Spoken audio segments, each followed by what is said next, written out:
Hi, in today's tutorial I'm going to show you how to insert multiple rows on the Excel application.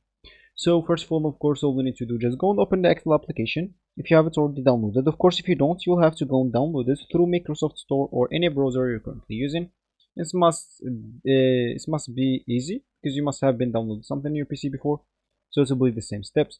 Of course, you will not go and download just the Excel. You'll have to download the Office application, which is gonna download everything for you, every Office app, and then you can, of course, install whatever you want. And of course, if you have it or you just download it, just go and open then the Excel application. And now that's normally is going to be your home screen or your main screen. Here you'll have to actually log in into your account if it's your first time, and if you have an account, log in into it. But if you don't, you'll need to go and create one and make sure to have an activated Office so you can use the Excel. And once you are here, of course, you will normally have the light mode on. I just have the dark mode on. So of course, once you are here, you can just go and click as new to start a new blank workbook, or just choose some of their template here, or just go and open something if you have it on your PC, a file, an Excel file, or even spreadsheet file.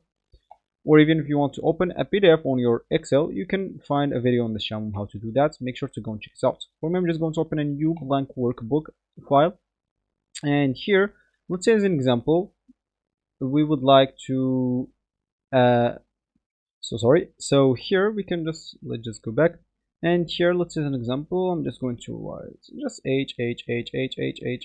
I would like to write it on the same row, and let's just do for this row as well, this row, and let's just add here a bit of h's.